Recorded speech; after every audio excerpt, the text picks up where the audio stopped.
AM and FM. Los Angeles.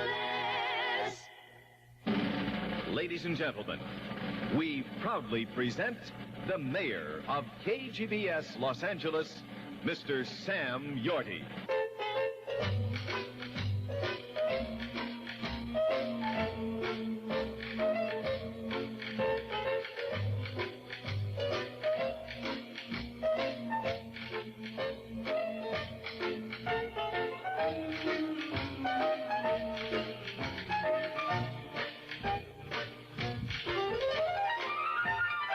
Well, good morning.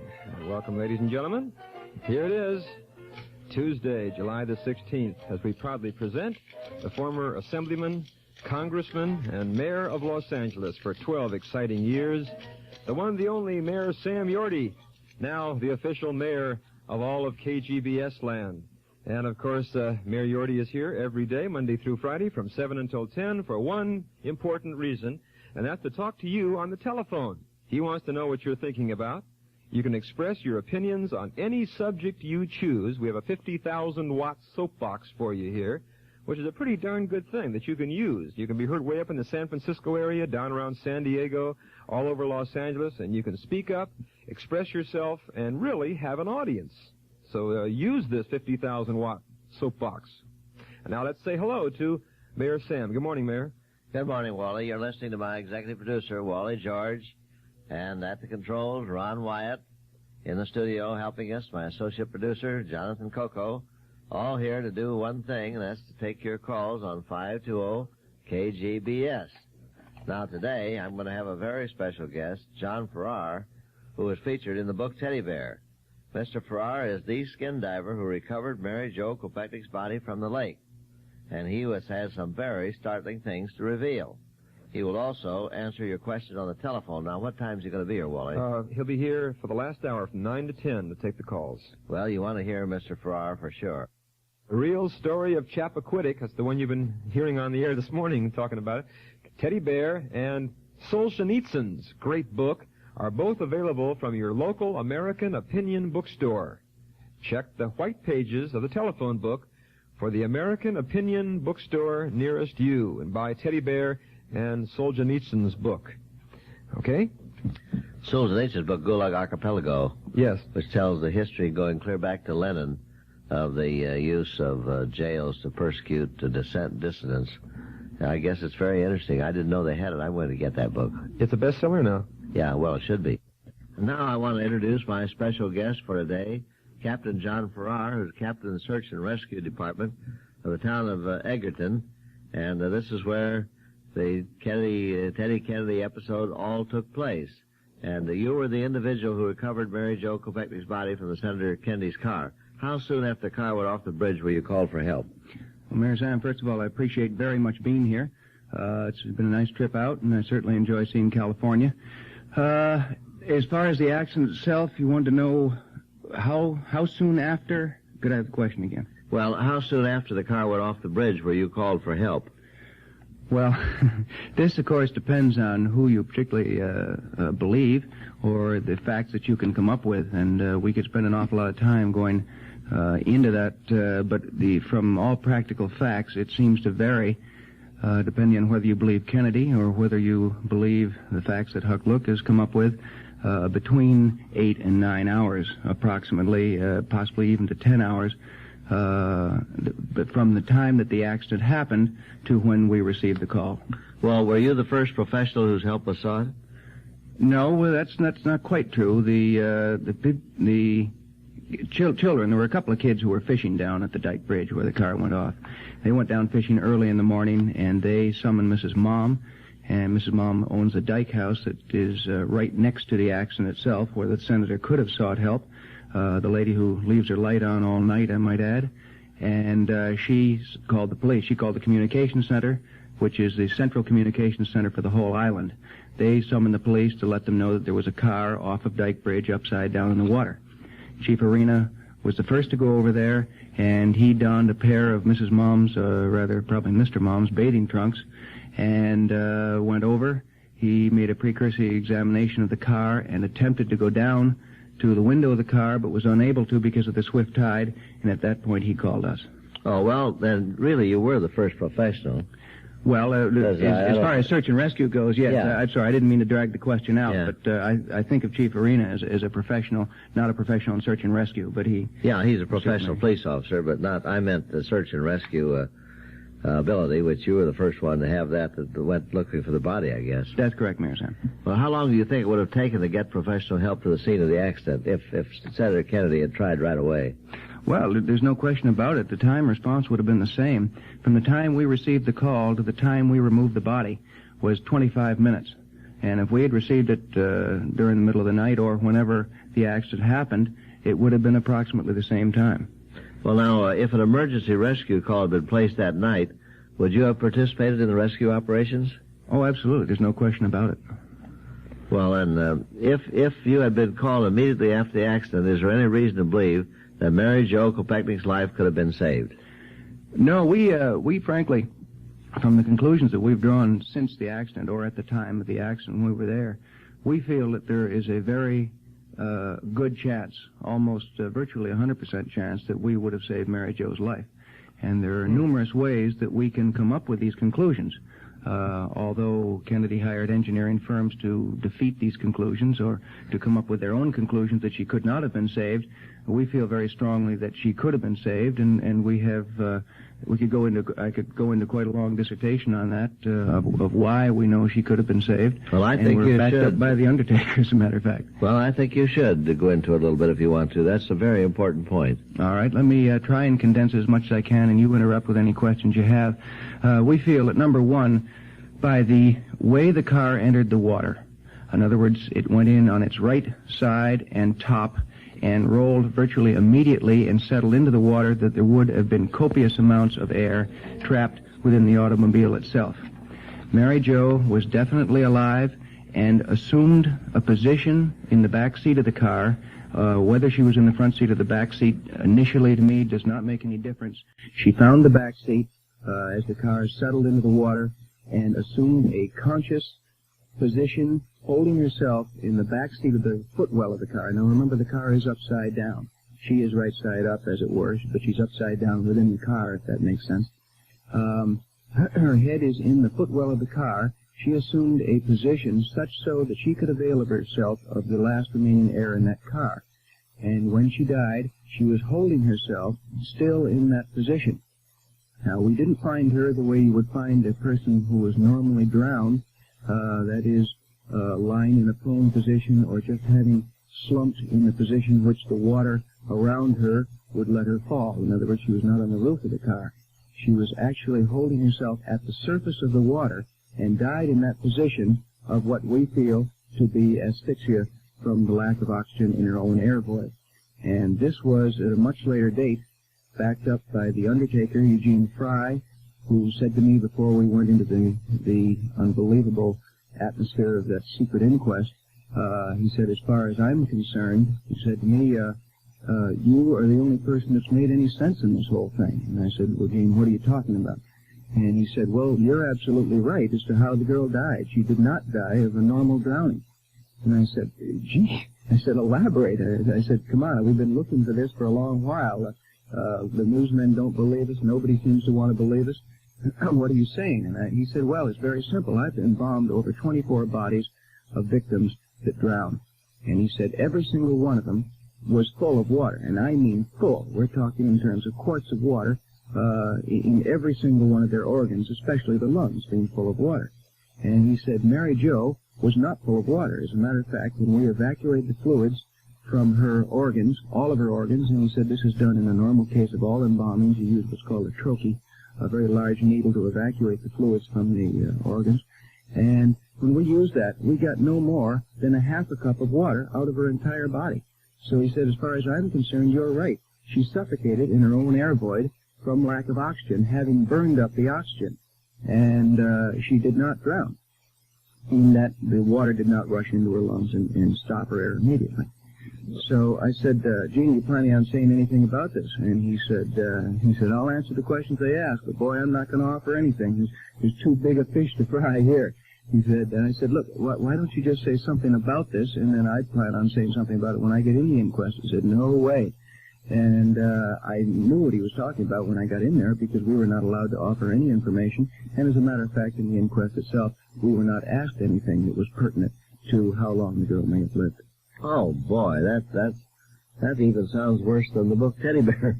Well, Teddy Bear tells the whole story, I'm telling you. Yeah, it does. But to hear you tell it when you're actually there, I can hardly believe how all this has been covered up so long.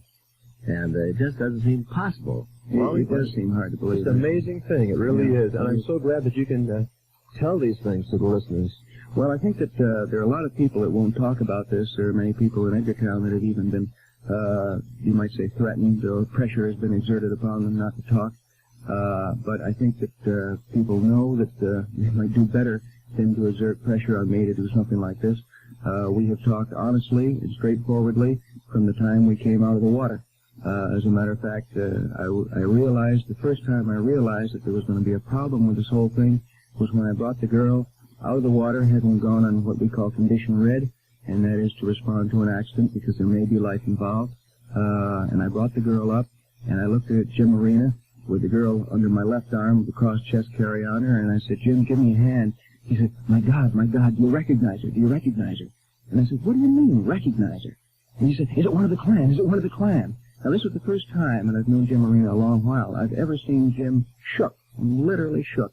And he was scared, he was somewhat trembling, and I said, what do you mean, one of the clan? No, I don't recognize her. I said, you mean one of the Kennedy clan? Because I had found out a matter of about a minute before I went into the water that this was Kennedy's car.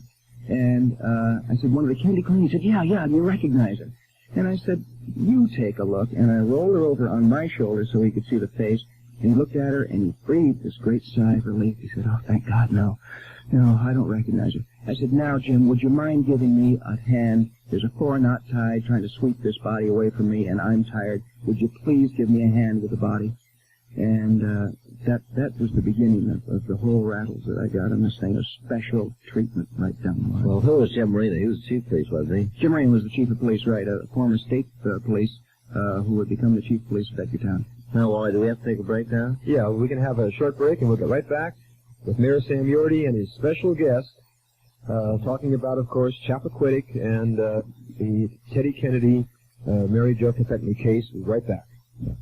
Now, you've been listening to my special guest, Captain John Farrar, head of the search and rescue mission of the town of Egerton, where the Mary Jo Kopechne body was found, where she was drowned.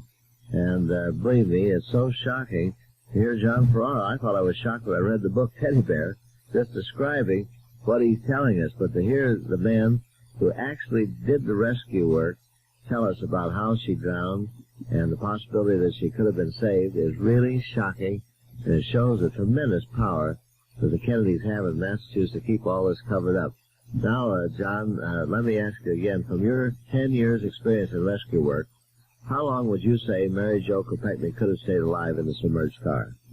Well, this is a pretty hard thing, naturally, to pinpoint exactly how long she could have stayed alive, Mayor Sam, but I would say that from the position of the car, her position, and the fact that I didn't point out, of course, our discussions with the undertaker, and the fact that I didn't point out was that approximately 10 hours later, when the car was removed from the water by the wrecker, as the car was starting to move, copious amounts of air, and Judge Boyle would not admit to this or ask questions on it, and in fact denied it in his concluding statements. He said there was no proof of any air having remained in the car.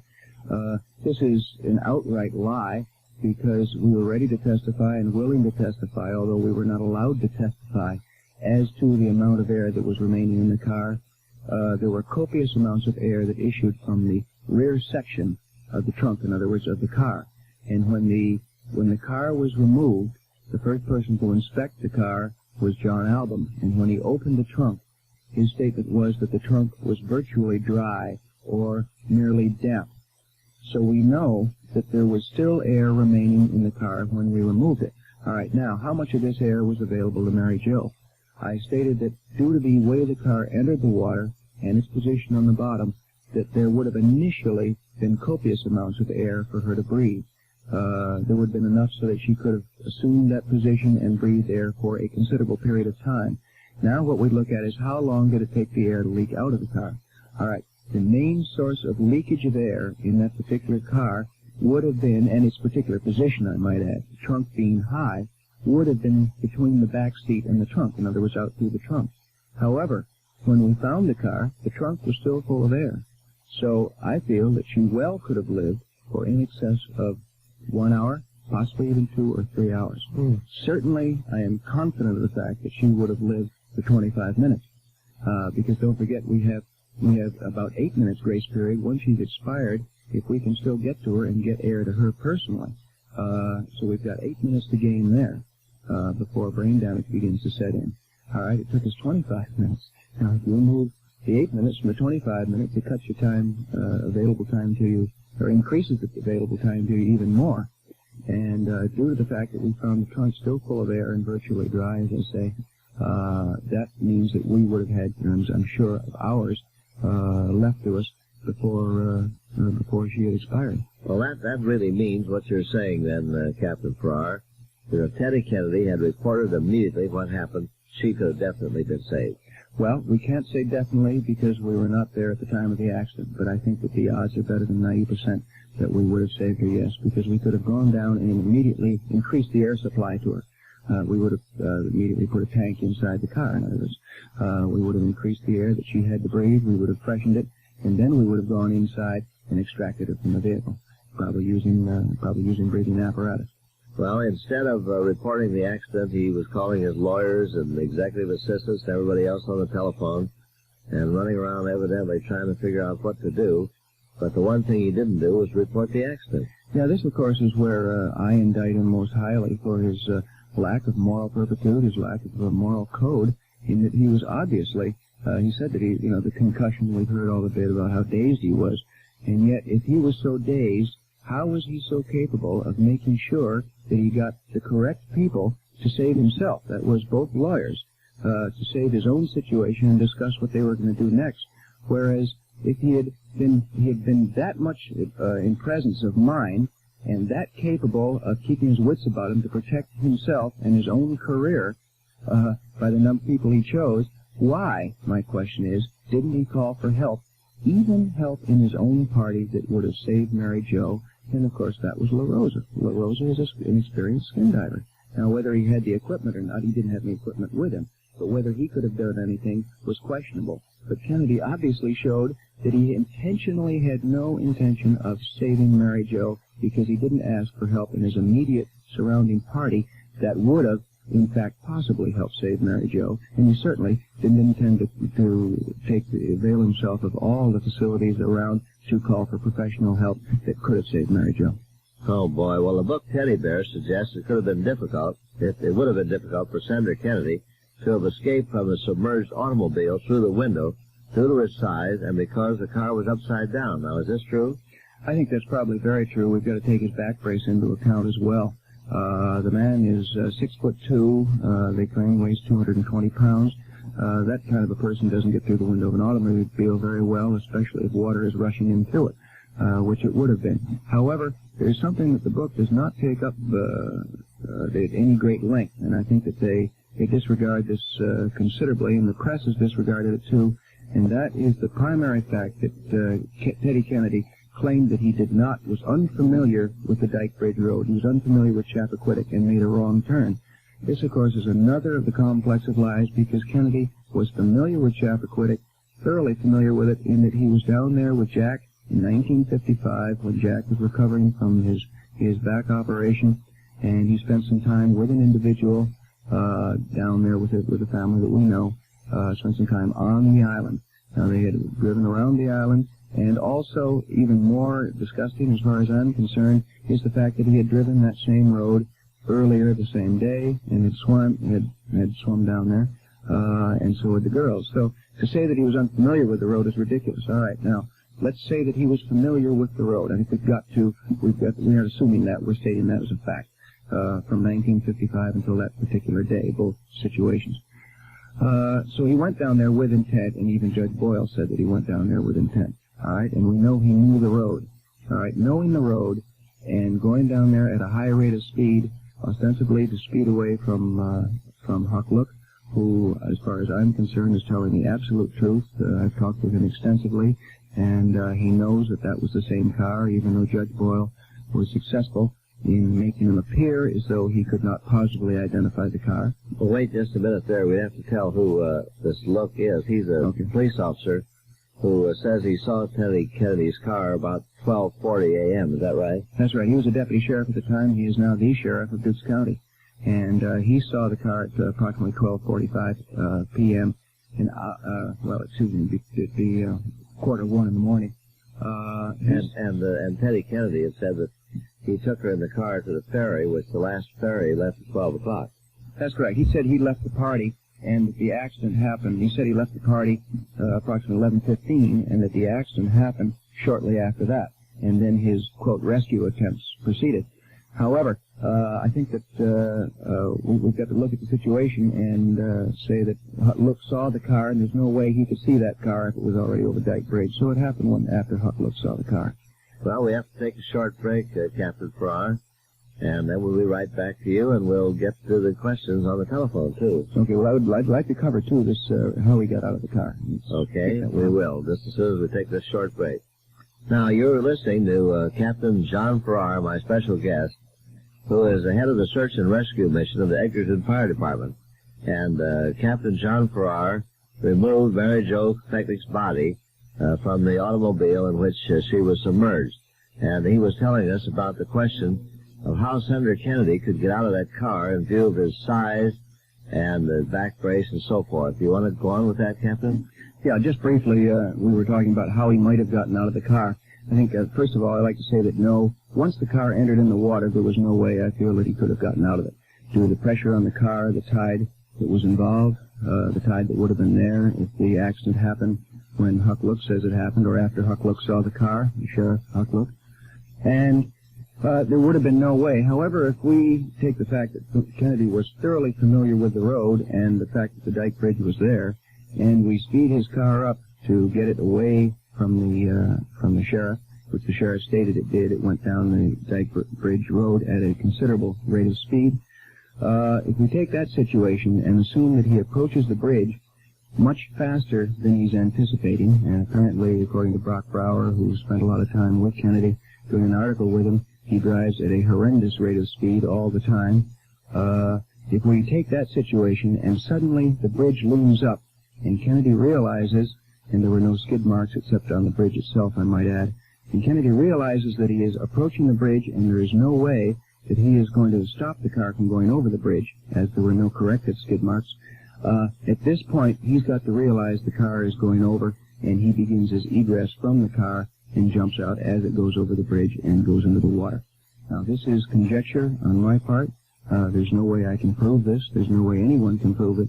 But if he was, in fact, the driver of the car, which we have to give him credit for being, because he said he was the driver of the car, and I don't care what anyone wants to believe, if he had not been the driver of the car, being thoroughly steeped in legalese as he is, and being surrounded by legal means, he would have never admitted to being the driver of the car if he had not been, because he would put himself in a potential manslaughter situation.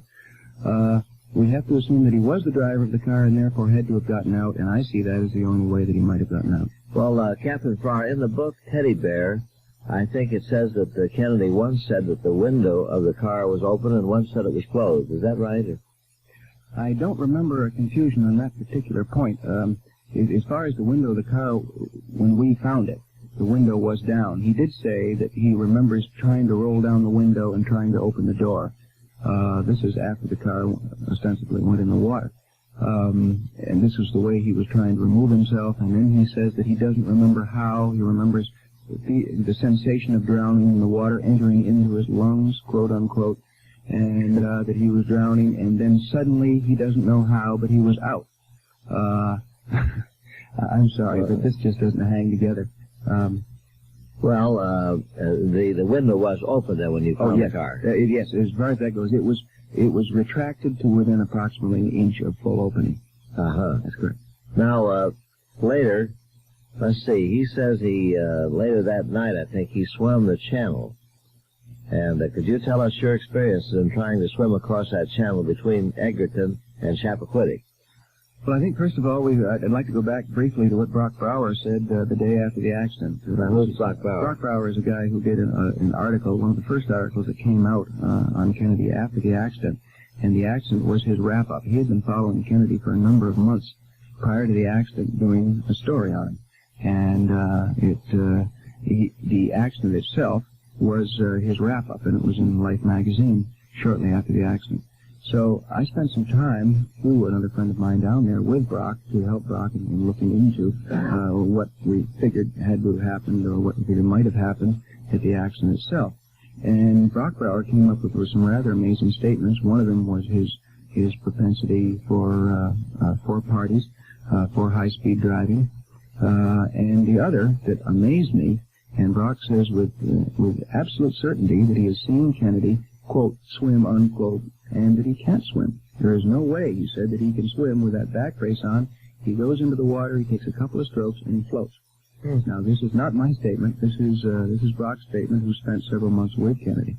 And as a result, if we take that, and then we take Kennedy's, quote, attempts, unquote, to save Mary Jo, his repeated dives, his exhausted condition, and then we put him into the Hellespont, and we have him swim from the 500 feet through what would have had to have been 2 to 3 knot currents, sweeping him out sideways across from Chappaquidick to Edgartown. My conclusion is that it would have been an exhaustive swim, and I question very much whether anybody in that condition could have made it. But certainly nobody would have made it that could not swim, as Brock says he could not. Well, didn't he say he swam it with his clothes on? Yes, I believe that was part of it, that he came out dripping wet, yes.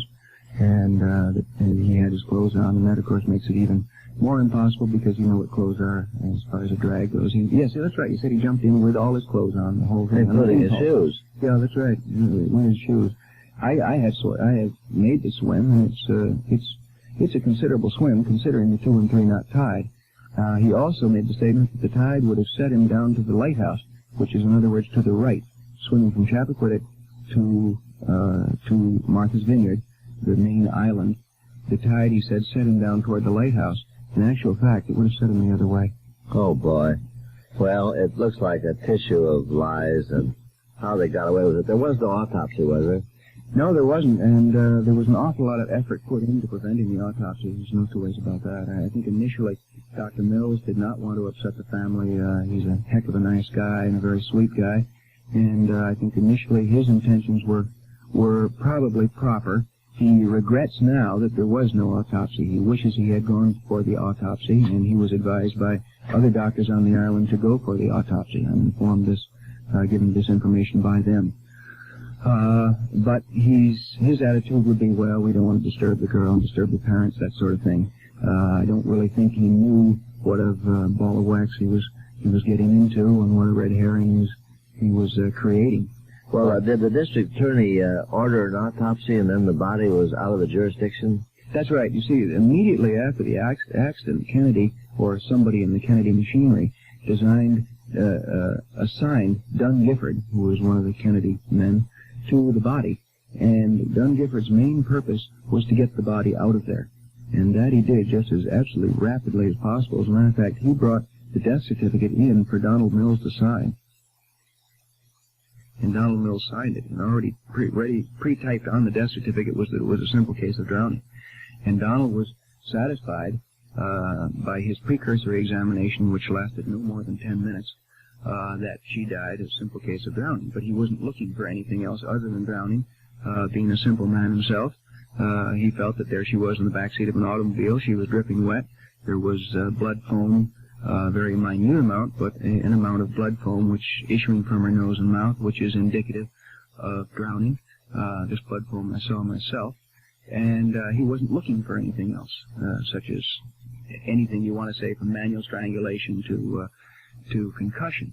And as a result, from his precursory examination, it was a simple case of drowning. But there was no autopsy. He didn't ask for one, and Denise didn't realize until really too late that he wanted an autopsy. When he realized what he was getting into, he asked for the autopsy and was given the bad information that the body had already left the island, when actually it hadn't, because there was plane problems. But by the time he found all this out, the body had went off the island roughly around 2 o'clock, I believe, in the afternoon. And the niece was the district attorney. That's correct, yes. And he ordered an autopsy, and they told him the body was gone. The body was not gone at that time. That's right, isn't it? That's right, yeah. Lieutenant Killen had the wrong information. Lieutenant Killen thought it had gone, and he told Denise that, and the body had not gone. And by the time they got it all straightened out, the body was on the plane and gone out of his jurisdiction.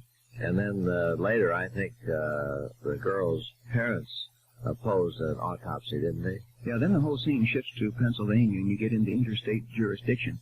And, of course, as I'm sure you can know, this can be a big red herring. And it was. A lot of us went down to testify at the autopsy hearing in front of Judge Brominski. And that became very rapidly apparent that although there was a lawyer there by the name of Flanagan, who set out to show that the parents didn't want the autopsy and went out to prove that nothing could be gained from the autopsy, that he was really not only speaking for the Chappaquidicks, but there were certain many things that he said was obviously he was defending Kennedy. Well, can you give us a brief summary of your remarks at the inquest? Well, this is a long time ago. I haven't really looked into that recently, but basically all we covered at the inquest was what we did from the time of receiving the alarm to the time of removing the girl, her physical appearance when we removed her, and when I touched on the fact of how we found her, the position we found her in, and mentioned a consciously assumed position such so that she could avail herself of the last remaining air in the car, and a virtual axe came down and we were cut off. There was no further interest or questions about that. As a matter of fact, I was cut off before I was able to finish the statement. How long after her death was the inquest? Do you remember? I think by the time we got through all the Kennedy objections in the Superior Court on up through the Supreme Court, the Kennedy objections to the form of the inquest, which was initially and had for over 150 years been open, I think by the time we got through that, it was roughly 6 months after the time of the accident that the inquest was finally held. And at this time, of course, Kennedy had plenty of chance to align his answers so that the girls at the party, the guys at the party, and he all came up with strikingly similar answers to similar situations, or to a given situation. They all had the same answer from the inquest. If you read the transcript of the inquest, and you find, I don't know how many people have been involved in this sort of thing, but if you ask 5 people that were at a party the same question, it's very unusual if you get any one of the 5 to have an answer that's like any one of the others. There's always a different impression. But all these people happen to have almost exactly the same answer to given situations. Well, why were you not summoned to appear before the grand jury? Well, the grand jury itself, this was quite a thing, of course. Judge, and I'm trying to think his name, whether it was Packett, I believe, that controlled the grand jury, who was sent down to run the grand jury, spent a long time charging the grand jury and telling them what they could cover and what they could not cover. They were not allowed to talk about anything that had been covered before. They were not allowed to call any witnesses. This was the final incriminating thing that I found out only later from one of the members of the grand jury, was that they were prohibited, absolutely prohibited, from covering any of the ground that was covered in the inquest, although they had no copy of the inquest, mind you. They didn't know what questions had been covered. They were not allowed to cover any ground that had been covered there, and they were not allowed to call any of the witnesses that had been called by the inquest. Yet the inquest was not allowed to be released until there was a absolute statement by the district attorney or the prosecuting attorney that there would be no further legal action. All right, so what we got is a situation where, all right, we determined that there is going to be no further legal action. But how is the grand jury to determine whether there is to be any further legal action until they look at the inquest or call the witnesses which were involved in the inquest? Because all of us were strictly, were very important to the accident itself. So the inquest had sucked up all these witnesses, sequestered them, and then prohibited them from saying anything, and their statements were locked up and sealed in the Boston Supreme Court. And as a result, the grand jury was absolutely made powerless by this Judge Packett, and were not allowed to look at anything which had been previously been covered. So as a result, they were powerless. They were rendered powerless by the judge of the Supreme Court. Well, is it true that threats have been made on your life as a result of your statements concerning this Chappaquidick affair? Oh, sure. This one expects. This is something that you have to realize that it was probably the hardest part to deal with at first, because we were doing a job, being captain of the Search and Rescue Division of the Edgartown Fire Department. When we get a call, we go, and we are bent on saving lives. And when all of a sudden you do your best to save a life, and you're involved with the Kennedys, you suddenly become sucked up in the controversial aspect of the Kennedys, pro and con. And initially, I must say admit that I lost a lot of friends, even on the Vineyard, who were pro-Kennedyites and who didn't like what I had to say. But as time went along, certainly within a matter of months, as the information began getting out and the lies began to be uncovered and the wrong turn statements came out, people, obviously didn't believe it. I think I've gained back every friend that I ever lost due to this incident. Naturally, the calls, the long-distance calls, the letters, that sort of thing came pouring in for over a year. They're now down to just a trickle, but occasionally they come in. It was only a while ago that we got a call from somebody in, I believe it was Gary, Indiana, threatening our lives. He was going to come and get us with a shotgun. So this still goes on, and it's something that I think that we have to, it has to be a part of our lives if we're going to stand up and make statements that we are and continue to be, say what we feel is right and honest. Well, I think you've certainly got a lot of courage because you're in California, but to make these kind of statements in Massachusetts where the Kennedys control everything really takes a lot of courage, and I certainly congratulate you on having that kind of courage. I think very few people have it. Well, you're nice to say so, Sam. I don't think it's as much courage as, frankly, as something that has to be done. If we go along with the fact that we're going to shut up and just let the Kennedys continue to roll roughshod over the rest of the people of the United States with their pack of lies, then we don't have much personality going for us, do we? Well, the final thing is that you feel that if you had been called immediately, there's a very good chance that Mary Jo Chappaquidick could have been saved. That's right, Mayor Sam. Okay, now we have to make a short break now. Now, if you have some questions that you would like to ask Captain John Farrar, you may call 520-KGBS or 520-5427 right now. In just a moment, you can talk to Sam Yorty and to his guest, Captain John Farrar. It's 9:23 with Mayor Sam Yorty. Here. And you can buy the book Teddy Bear, The Real Story of Chappaquidick, and Solzhenitsyn's book, both available for your local American Opinion bookstore. Get the book and read the whole thing, especially Teddy Bear, right now at American Opinion Bookstore. Check the white pages of the telephone book for the American Opinion bookstore nearest you. Now you can call me on 520-KGBS, and you can ask a question of me or Captain John Farrar. Good morning. Hello? Good morning. Hello, Mayor Sam. Yes. This is Teresa. Hello, Captain. Yes, Teresa, go ahead. Hello? Hello, Teresa, go ahead. Okay. Now, I read this Teddy Bear, and I couldn't believe it. I read the first book that came out. Wasn't that the name, The Bridge of Chappaquidick? That was a different person. Jack Olson wrote The Bridge of Chappaquidick. Jack Olson. Oh, yes, I couldn't remember the name. That was it. I had the book, and I lent it to somebody, and I never did get it back, so I couldn't remember. But anyway, this is much worse. I can't believe it. But I think you answered a question that I had. I was going to ask you, how was Kennedy able to use his private plane to take the body out of the state?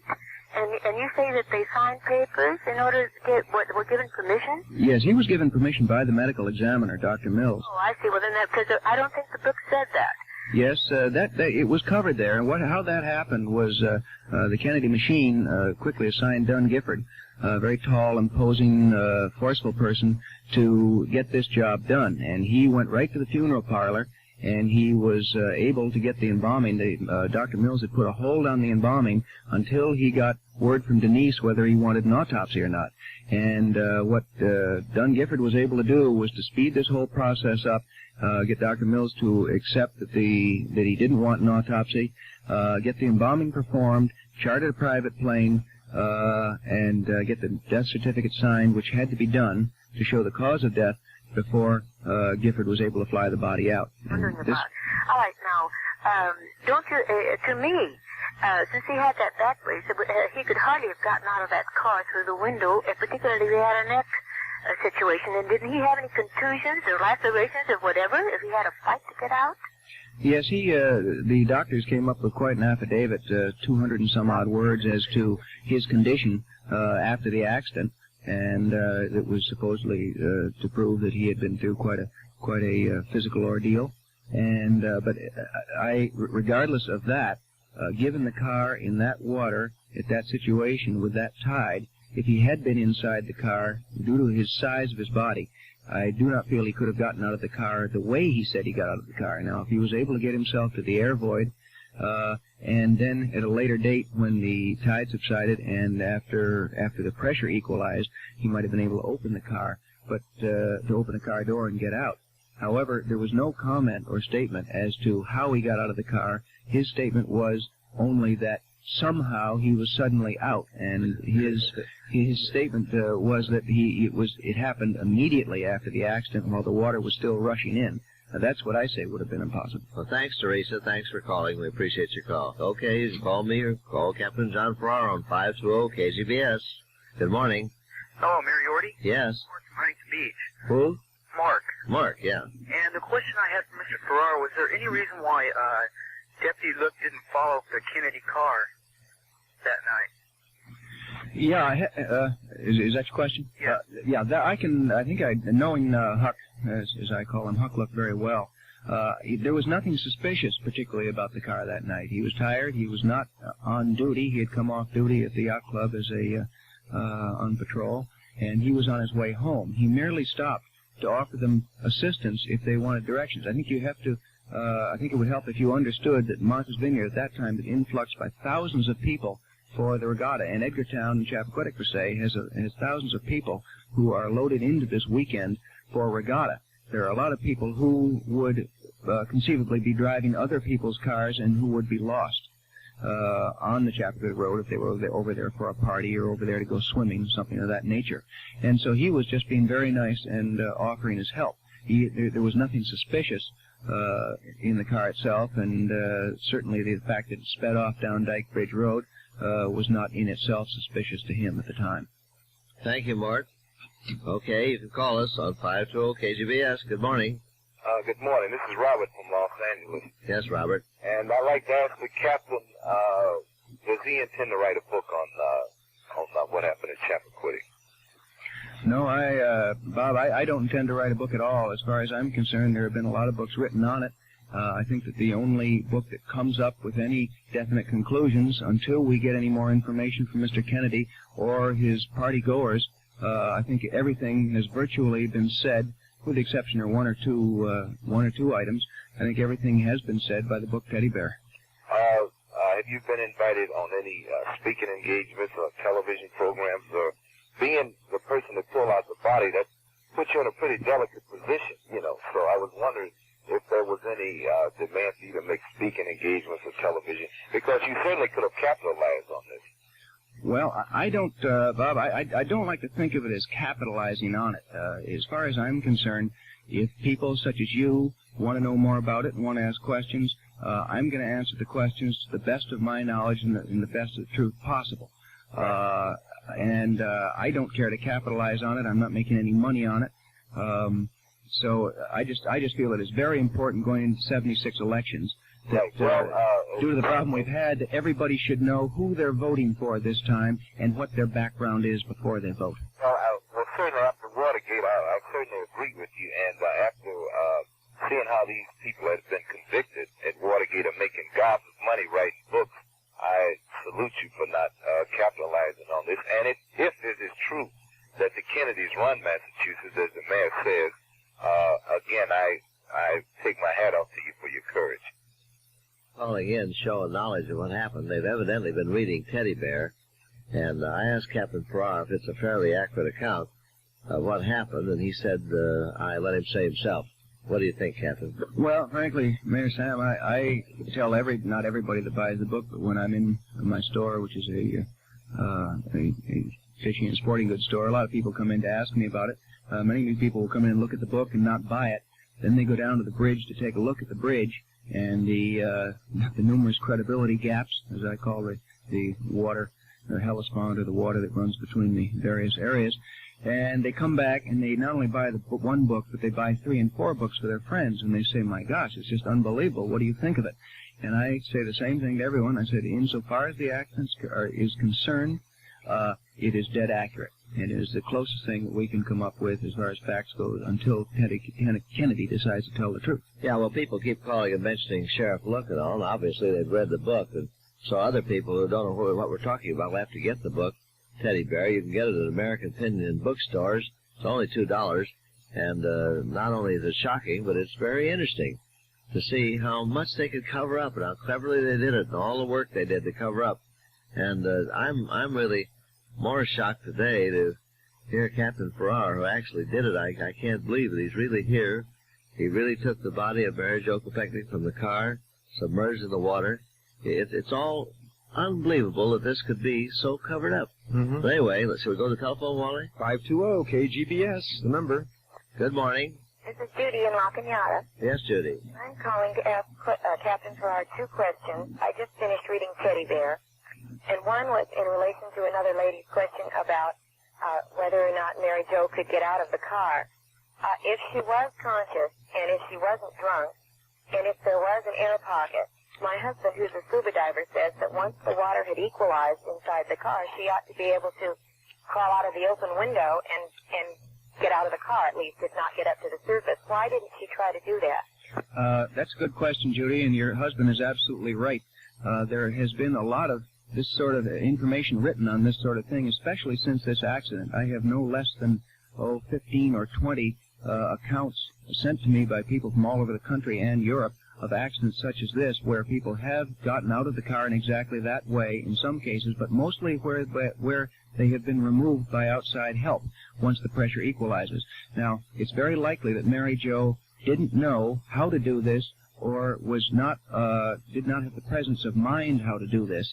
Panic takes over in a situation such as this, and the only thing people can think about is up. Very quickly, I just want to say that I heard a scream the other night when I was asleep, and I went out, and my son was sleeping outside in a sleeping bag, and he had gotten turned around inside the sleeping bag, and he was trying to get up through the foot of the sleeping bag, and he was absolutely panicked. Claustrophobia had set in, he was hyperventilating, and we, of course, dumped him out through the other side of the sleeping bag. But it re-emphasized again to me that people in a panic situation and in a claustrophobic situation of being closed into something know only one way, and that's up. And that for Mary Jo was death.